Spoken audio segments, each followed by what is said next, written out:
The guitar as we know it developed certainly in the 19th century and throughout the 20th century. Predominantly guitars had what was called a fan-strutted design.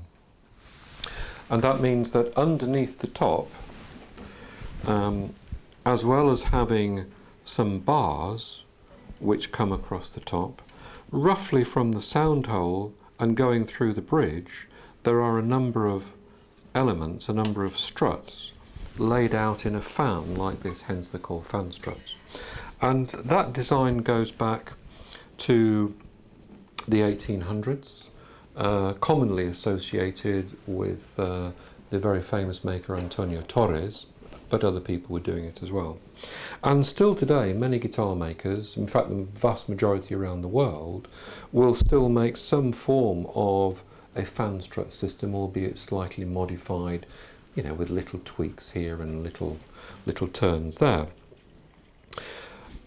Other makers have tried, in the interest of producing guitars which have much more stronger power and volume, have turned to other materials and turned to other types of construction. And there are many. One of the most common that we talk about are the lattice construction guitars. Is that like the Smallmans? Yes, for example, very much the guitars from Australia with Smallman, but many other makers there too. Now these guitars, very commonly, though not always with a cedar top, have, relatively speaking, a thin top plate, a thin plate of cedar, perhaps maybe half the thickness of the traditional spruce top guitar.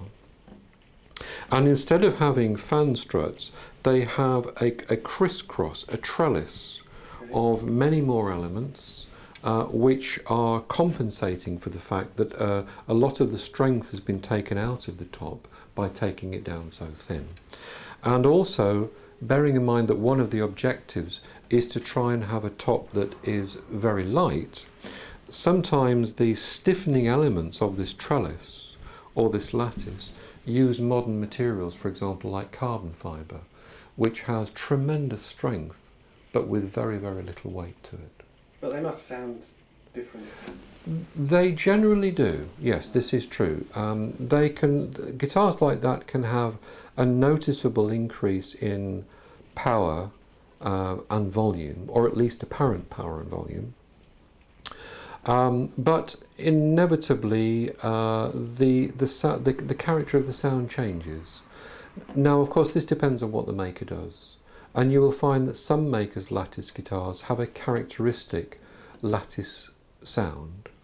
And other makers strive to produce a lattice guitar which has the benefits and the power of volume, but displays less of the characteristic, often which people refer to as being more nasal.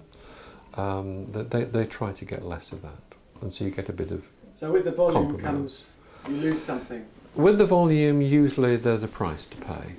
but this is a very subjective area, and of course, depending what people have grown up with, we all like different things. Some young players have only ever heard relatively recent players playing modern guitars.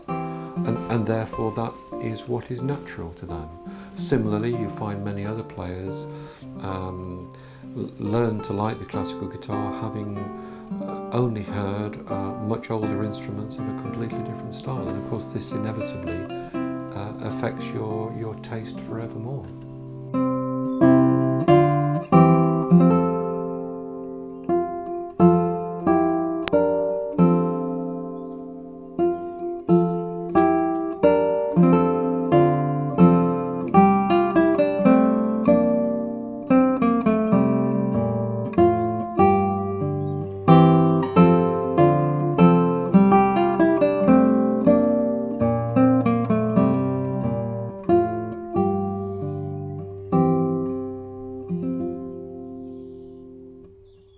This is a John Price lattice guitar, unusually with a spruce body, and as you can tell from the sound recording, this genuinely is a very loud and powerful instrument, and you may be able to detect that it has a slightly different sound balance or sound coloration from fan-strutted guitars.